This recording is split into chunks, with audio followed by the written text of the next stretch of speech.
You're watching KCTV English News. I'm Jared Collette. An additional COVID-19 case was confirmed in Jeju on the 9th. The patient is a female in her 30s who visited a club in Itaewon, Seoul on the 5th. She is working as a skincare specialist at a clinic in Jeju City. She came in direct contact with 127 people while working for 3 days from the 7th until the 9th. There's a growing concern of community infection from COVID-19. The Jeju provincial government gave everyone who came in direct contact with the patient an order to self-quarantine and is monitoring for suspicious symptoms by phone. The province is asking that islanders who have a similar movement history as the patient or have visited a club in Itaewon between April 29th and May 5th to report voluntarily to the nearest health center. You can check the patient's movement history on the provincial website. Jeju Province has organized a revised supplementary proposal for COVID-19 emergency support funding. The new total is approximately 6.05 trillion Korean won and has been submitted to the Jeju Provincial Council for review. The additional budget is a 4% or 230 billion won increase from the original provincial budget.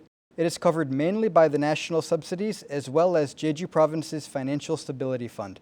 About 184 billion won has been set aside for emergency funding at the national level and roughly 47 billion won from the Jeju Province Emergency Support Fund for families.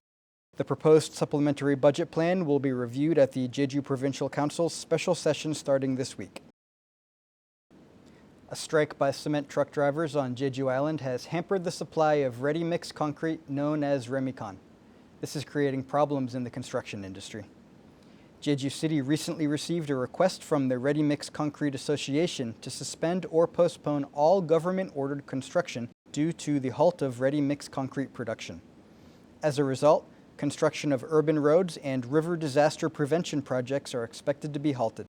The Jeju branch of the Construction Association of Korea insisted that the private construction industry would be hit hard if the supply shortage of the ready-mix concrete is prolonged and drivers should stop the strike.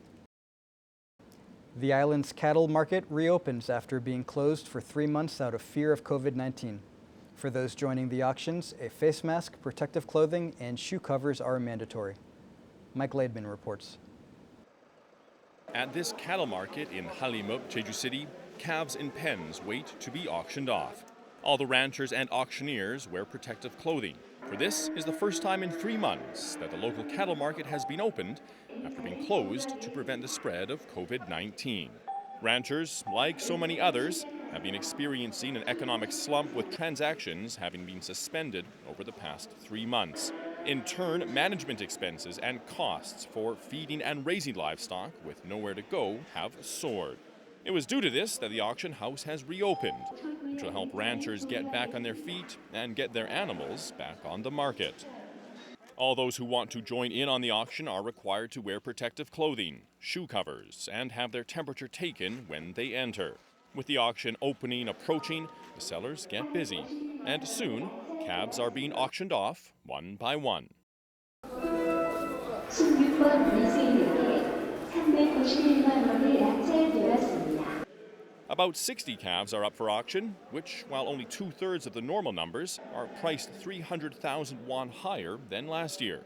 And just like that, the reopening of the cattle auction is already reinvigorating the struggling local cattle market and bringing a few smiles to struggling ranchers the island over.